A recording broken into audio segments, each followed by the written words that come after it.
Gracias, Dios, por esa cruz que hizo, que parecía una derrota, fue la más grande victoria. Lo que hizo nuestro Señor Jesús por todos nosotros. Amén. Inclinemos nuestro rostro en esta oración. Padre, te damos gracias por este día. Te damos gracias por todo lo que has hecho en nuestras vidas, Señor. Por tu amor, tu misericordia y tu gracia. Señor, tú conoces nuestra debilidad y todas nuestras necesidades. Nuestra gran necesidad es a tu gracia, Señor, de tu ayuda. Señor, reconocemos que sin ti no podemos hacer nada, Señor. Y oramos no en nuestro propio nombre ni en nuestra piedad, Señor, sino oramos en el nombre de nuestro Señor Jesucristo, porque Él es nuestra justicia.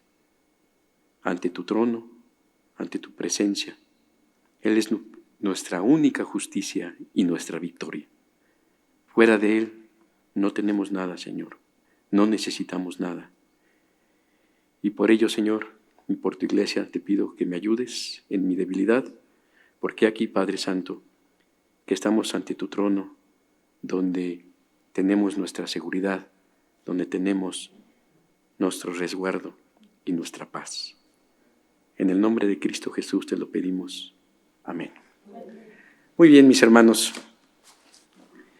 Voy a compartir con ustedes pasaje del libro de Filipenses. ¿Quieren acompañarme? Filipenses capítulo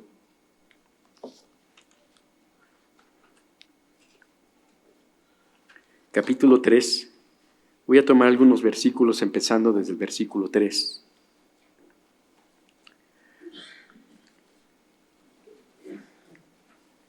Cuando dice la palabra, porque nosotros somos la verdadera circuncisión, que adoramos en el Espíritu de Dios y nos gloriamos en Cristo Jesús, no poniendo la confianza en la carne.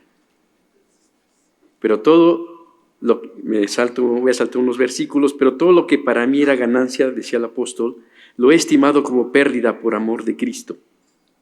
Y más aún, yo estimo como pérdida todas las cosas en vista del incomparable valor de conocer a Cristo Jesús, mi Señor, por quien lo he perdido todo y lo considero como basura a fin de ganar a Cristo y ser hallado en Él, no teniendo mi propia justicia derivada de la ley, sino la que es por la fe en Cristo, la justicia que procede de Dios sobre la base de la fe, y conocerle a Él, el poder de su resurrección y la participación de sus padecimientos, llegando a ser como Él en su muerte, a fin de llegar a la resurrección de entre los muertos. La semana pasada estuvimos en estos estudios que estamos teniendo y en la palabra y en las predicaciones que hemos seguido, estuvimos viendo aquellas fuentes del peligro de la iglesia, de nuestra iglesia, de nosotros, donde veíamos al mundo, al adversario y a nuestra carne. Aquí Pablo claramente nos hace ver cómo la carne se opone en el versículo 3, no poniendo la confianza en mi carne. ¿Por qué? Porque además de esas fuentes del peligro, hay otros elementos que inundan nuestro pensamiento y también nuestro corazón.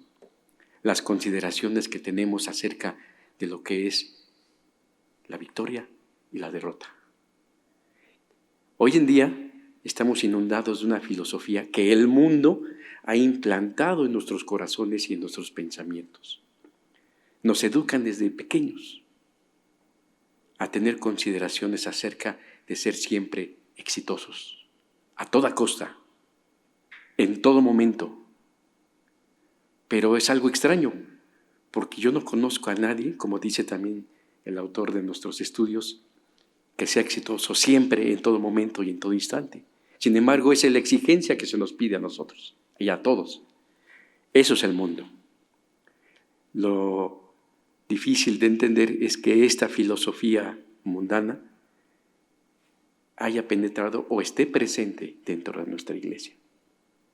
Porque como acabamos de ver en este pasaje de Filipenses, parece que hay una mezcla de derrotas y victorias.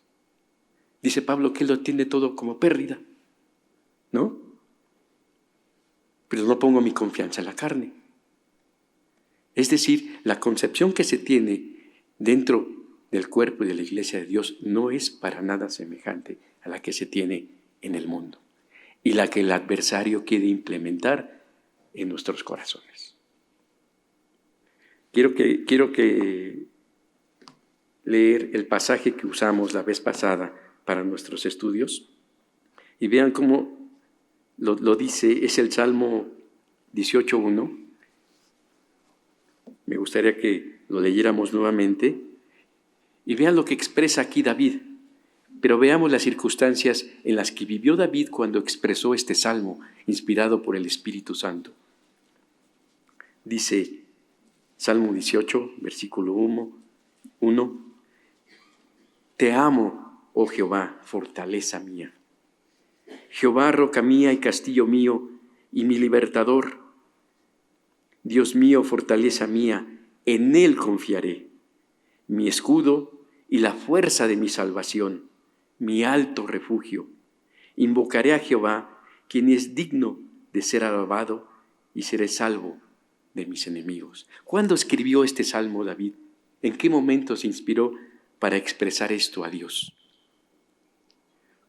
Fue precisamente después de que cesó la persecución que hacía sobre él el rey Saúl, que perseguía a David buscando matarle. Como ven, si lo asociamos, lo queremos comparar con una circunstancia, es una circunstancia adversa, prácticamente de derrota. Él se encontraba huyendo, perseguido, y no solamente bajo la zozobra de pensar que pudiese ser arrestado, apresado, no. Él sabía que si era encontrado o era hallado, iba a ser muerto. Sin embargo, bajo esas circunstancias, bajo esa situación, Él expresa y dice, mi confianza eres tú, Dios. Es decir, la derrota, bajo circunstancias que se pueden visualizar en ese momento en su vida, no son las que definen su situación y su realidad, sino su confianza en Dios. Así como leímos en Filipenses. Así como decía Pablo, cuantas cosas que yo tenía y que ahora considero como pérdida. ¿Pero por qué? Para ver si logro alcanzar la excelencia del conocimiento de Cristo. Amén. Hace rato que cantamos esa cruz, lo que tú hiciste en esa cruz. Para el mundo, en el momento que nuestro Señor fue crucificado, previamente de ser golpeado, insultado, pudo haberse considerado como una terrible derrota. De hecho, si ustedes recuerdan, aquellos discípulos que iban camino a Emaús, iban discutiendo acerca de lo que pasaba y el Señor Jesús se acerca a ellos y les pregunta. Y le dicen, ¿qué no sabes de Jesús? Ellos estaban tristes, estaban decaídos, estaban derrotados, porque su esperanza, la ilusión que tenían, había sido cancelada por un evento trágico, la muerte de su maestro. Y además, no cualquier muerte, era la peor de las muertes, la más humillante. Maldito aquel que es colgado de un madero, según la ley de Moisés. Pero también era el instrumento de castigo más denigrante de los romanos. Entonces estaban tristes, derrotados, apocados, desilusionados. Y llega con ellos el Señor Jesús y empieza a hablarles de la palabra, a explicarles que tenía que haber sucedido todo esto porque había sido profetizado desde los profetas y cómo se dio cumplimiento. Y fue hasta cuando ya estaban juntos y partió el pan que sus ojos fueron abiertos y le reconocieron que era el Señor. Entonces, llenos de gozo, regresan a Jerusalén, la situación opuesta. Iban tristes, derrotados, y ahora van gozosos. ¿Qué produjo eso? Jesús, nuestro Señor. La victoria no es un concepto, no es una circunstancia. La victoria tiene un nombre: Jesús. Él es nuestra victoria. Pero estamos batallando precisamente con esas fuentes de peligro que comentamos o se nos ministró la semana pasada, ¿no? El mundo, el adversario y nuestra carne. En la lección que corresponde a esta semana, que es de Proverbios, ¿qué dice? El justo 7 veces cae, ¿no? Pero se levanta. Más el impío, ¿qué sucede? Cae, pero permanece en el mal. ¿Qué nos quiere decir todo esto? ¿Y qué tiene que ver con este peligro que es la victoria y la derrota? Mucho. Esa es la diferencia entre el justo, el que tiene a Jesús en su corazón, y al que no lo tiene. Es el proverbio, vamos a verlo. Proverbio 24:16. Porque 7 veces cae el justo y vuelve a levantarse, mas el impío caerá en el mal. Este pasaje me recuerda mucho a aquella parábola de el hijo pródigo. El hijo que de forma arrogante se acerca a su padre y le dice: dame lo que me corresponde de mi herencia. Yo tengo ese derecho, soy tu hijo y me corresponde eso. Así que dámelo. Entonces el padre le da su herencia. ¿Y qué es lo que hace este joven o este hijo? Se va. Se separa, primer punto, se separa del padre, se va lejos, malgasta todo lo que tiene. Hay hambre en la región donde él estaba, al grado de que pues ya no tiene recursos y aún anhela la comida de los cerdos, ¿no? ¿Qué sucede? Sucede algo muy en especial. La palabra de Dios, estamos en Lucas 15, 16, dice: y deseaba llenar su vientre con las algarrobas que comían los cerdos, pero nadie le daba. Otra situación interesante, porque se fue a un lugar donde malgastó toda su riqueza, pero después nadie le apoyaba. Y aquí viene lo interesante, el versículo 17 dice: y volviendo en sí, dijo: ¿cuántos jornaleros en casa de mi padre tienen abundancia de pan y yo aquí perezco de hambre? Me levantaré e iré a mi padre. El justo cae, ¿pero qué? Se levanta. ¿Y qué es que se levante? Que va a Dios. No así el impío que cae, ¿y qué sucede? Permanece en el mal, es decir, separado de Dios. Esa es nuestra victoria, y ahí es donde está también el peligro de la derrota. Nuestra victoria es Cristo, porque en Él siempre tenemos la bendición de ser restaurados. ¿Que vamos a caer? Claro que vamos a caer. En este mundo, caminamos en este mundo. ¿Recuerdan cuando el Señor Jesús, en la última Pascua, se quitó su túnica, se ciñó una toalla? ¿Y qué es lo que hizo? Tomó agua y empezó a lavar los pies de sus discípulos. Claro que fue una sorpresa. Y gracias a Pedro nos damos cuenta de qué sucedió, ¿no? Porque cuando llegó con Pedro dijo: ¿cómo tú, Señor? No, ¿cómo me vas a lavar a mí los pies? Si no lo hago, no tienes parte conmigo. Bueno, entonces, no nada más los pies, límpiame todo, ¿no? Tremendo Pedro. No, dice, solamente los pies. Ya estás limpio. Lo que pasa es que tenemos contacto con este mundo. Claro que tenemos derrotas, claro que tenemos caídas, pero tenemos la victoria en Cristo Jesús. Y tenemos parte con Él. Porque tenemos una concepción y una filosofía en el mundo que trata de incidir en nosotros para desplazar esta realidad que nosotros tenemos.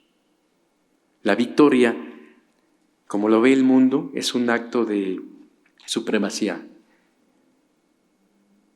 Lo asocian también mucho al éxito. Estaba yo checando varios conceptos que tienen que ver con la victoria, y la victoria supone siempre un concepto de batalla y riesgo de derrota. La victoria se maneja en términos de vencer a un adversario, subsanar un obstáculo, alcanzar una meta, pero siempre, si lo ven, son en términos personales, en términos egoístas, en términos de interés propio. Así lo ve el mundo. Así es como lo contempla el mundo. Pero en el Evangelio, en este Evangelio en el cual Dios nos ha trasladado, no es así. Recuerden también aquella parte cuando se acerca dos discípulos, la madre de dos discípulos, y le pide al Señor Jesús que uno esté a tu diestra y otro a tu izquierda, ¿no? No sabes lo que pides. ¿Pero en qué se basó para solicitar eso al Señor? En estos conceptos, en estas filosofías. Alguien tiene que ser más. Alguien tiene que estar por encima. Alguien tiene que prevalecer. Alguien tiene que ejercer su egoísmo. Pero en nosotros, en vosotros, no es así. En consecuencia, la victoria o la derrota en nosotros no es así. No podemos tener una visión como el mundo la tiene de la victoria. Alcanzar la victoria a toda costa, cueste lo que cueste. Así te lo plantean, ¿eh? Y no estoy diciendo que sea malo triunfar, no estoy diciendo que sea malo vencer. El problema es que cómo nace en tu corazón, cómo brota en el deseo de tu corazón. Y eso es lo que ve Dios en ti. Por eso la respuesta a aquella madre dice, el que quiera ser más grande tiene que ser el servidor de todos los demás. Tienes que sujetar tu ser a la voluntad de Dios. Ese es el pensamiento, esa es nuestra fe. Y como leímos en Filipenses, es la fe. Es la fe porque sin fe es imposible agradar a Dios. Porque además dice que es la fe, certeza de lo que se espera. Porque algo que también debemos tener muy presente es que en el mundo nos plantean conceptos de victoria y derrota, pero son conceptos temporales. La victoria que tiene que ver con Dios y con lo que nos ha dado nuestro Señor Jesús trasciende la temporalidad. Es mayor que eso. Tenemos el pasaje que hemos podido revisar cuando el pueblo de Israel va a la batalla a Jericó, donde confronta unas murallas que no podían ellos de ninguna manera prevalecer. Sin embargo, por Dios es que vencen y esas murallas son derribadas. ¿Qué le sucedió al pueblo de Dios? ¿Cómo empieza este concepto de victorias y derrotas en el Antiguo Testamento? Es a través de sus batallas. Pero ¿qué le sucedió al pueblo de Dios en este pasaje? No comprendieron que quien les dio la victoria fue Dios. ¿Qué hicieron ellos en esencia? Principalmente obedecer. Dieron vueltas a la ciudad y después gritaron y con las trompetas. ¿Y qué sucedió? Las murallas cayeron. Pero su corazón se confundió. Pensaron que ellos habían sido. Pensaron que se debía a ellos. Y es ahí donde empieza el peligro, porque confundes, desvías la gloria de Dios y la adoptas para ti. Crees que eres tú, crees que es tu justicia, crees que es tu mérito, tu capacidad. Y después de esta gran victoria, van a otra batalla con los de Jai y pensaban con toda confianza, ya enaltecidos, que podían derrotarlos fácilmente. ¿Qué sucedió? Tremenda derrota, donde fallecieron muchos del pueblo de Dios. Aquí tú puedes preguntar, bueno, ¿cómo es que Dios permitió eso? ¿Cómo es que Dios permitió que hubiera tal derrota y tal muerte en el pueblo de Dios? Porque precisamente Dios les estaba mostrando que se habían desviado del propósito de la victoria que les había dado en Jericó.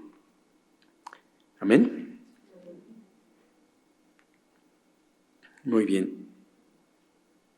También podemos verlo en el Nuevo Testamento.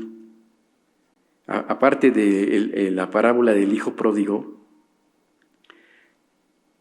vemos que Dios estuvo siempre hablando con el pueblo, mostrándoles que Él estaba no solamente pensando en la victoria que tenía que ver con el que el imperio romano los tenía cautivos. Ellos querían ver que su Mesías, que Dios viniera y los librara de los romanos, de esa opresión sobre la cual estaban ellos sometidos. El Señor Jesús no puso énfasis en nada de eso. Él les estaba hablando de una victoria mayor, de la verdadera victoria. ¿La victoria sobre qué? El pecado. La victoria que Él les iba a otorgar para alcanzar nuevamente el cumplimiento de la bendición de la relación con Dios. Porque desgraciadamente, ¿cómo empezó la historia de la humanidad como tal? Con una derrota. La derrota que se dio allí en Génesis, con el pecado. Después de que Adán y Eva pecan, sin embargo, Dios estableció que iba a haber una victoria. O sea, cuando en Génesis Dios le dice a la serpiente, pondré enemistad entre ti y la mujer, entre tu descendencia y su descendencia. Tú le herirás en el talón, pero él te aplastará la cabeza. Es la versión Reina Valera de 1990. Me encantó esta traducción, porque desde ahí ya Dios estaba mostrando cuál iba a ser la victoria sobre la cual ellos, todos nosotros, íbamos a tener en nuestro corazón como esperanza. Y fue en las guerras, fue a través de todas las batallas que tuvo Israel, que Dios iba preparando el corazón de ellos para que consideraran esta como su última victoria. Esta es su esperanza. ¿Qué pasó con Job? ¿Qué decía Job? Yo sé que mi Redentor vive y que al fin se levantará del polvo.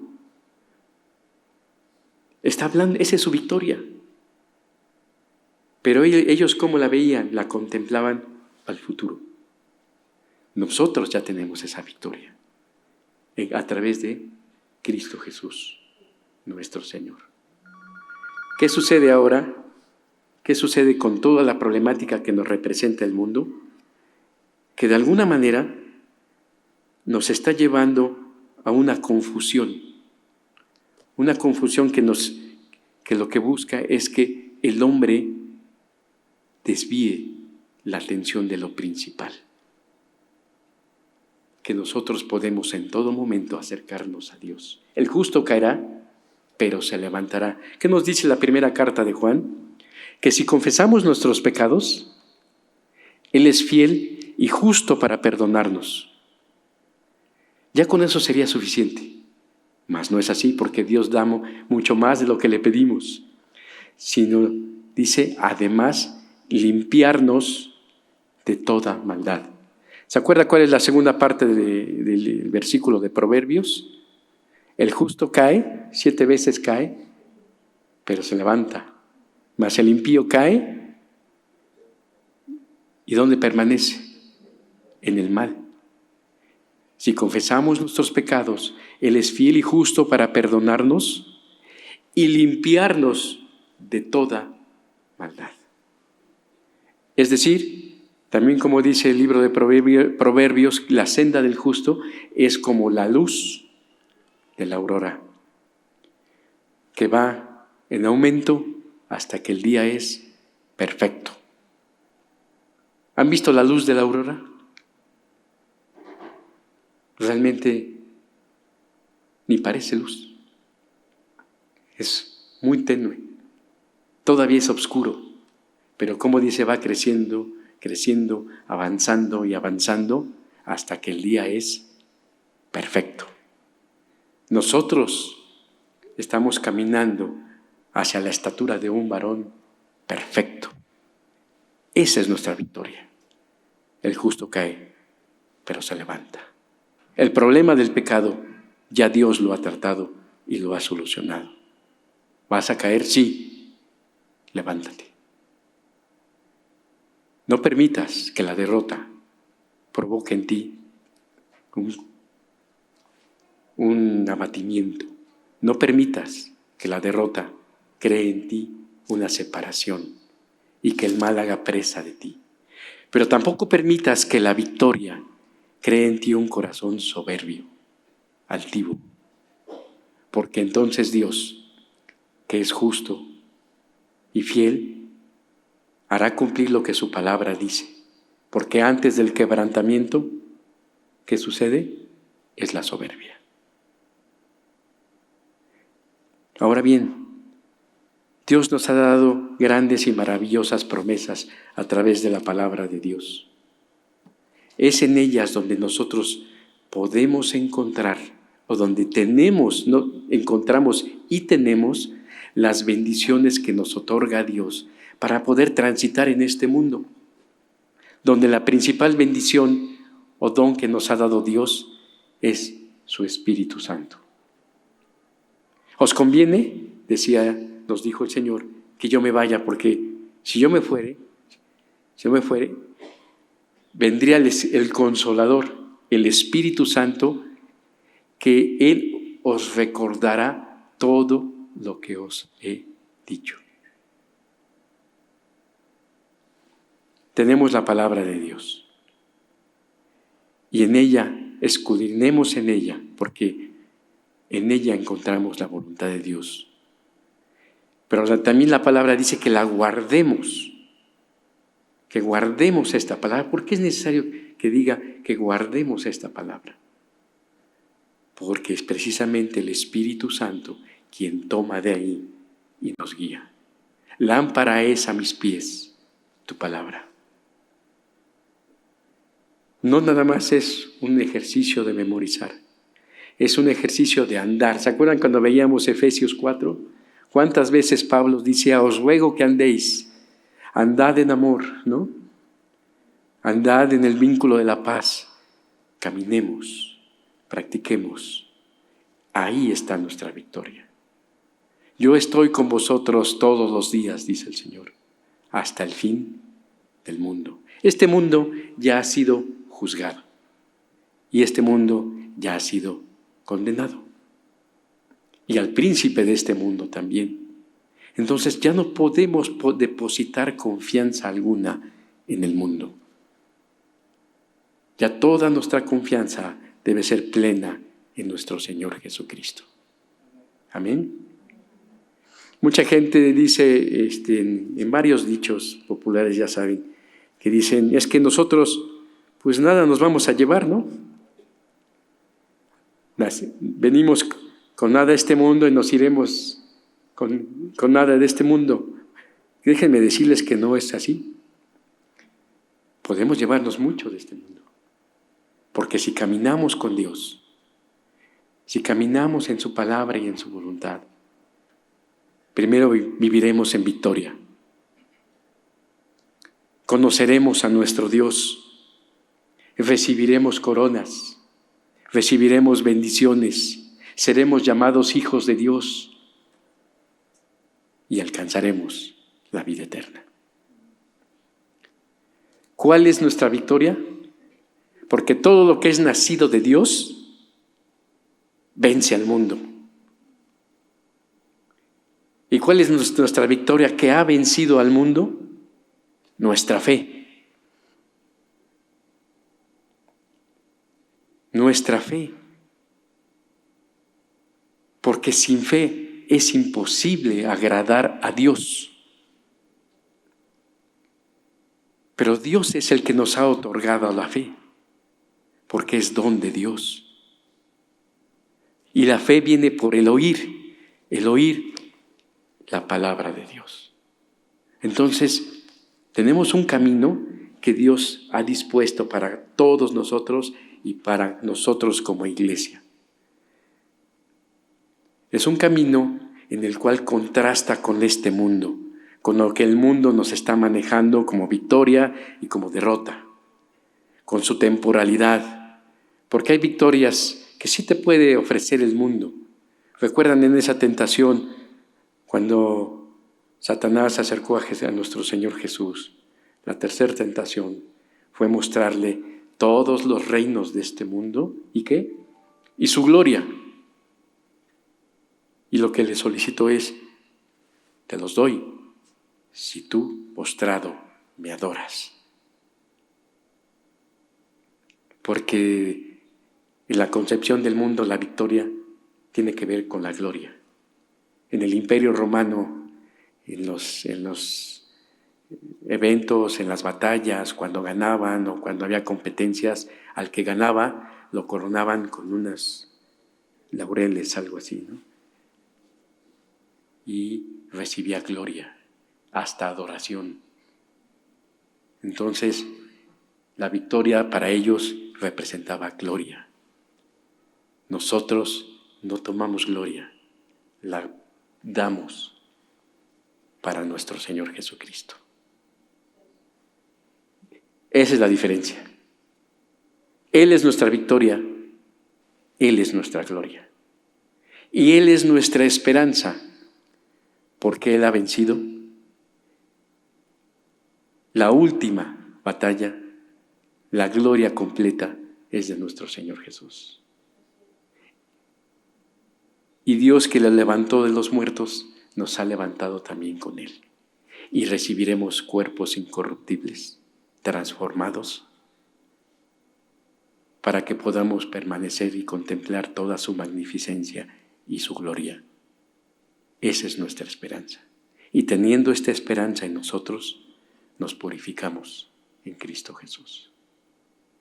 Entonces, mis hermanos, tenemos que separar, tenemos que visualizar, no como el mundo ve, sino como Dios quiere que veamos la realidad.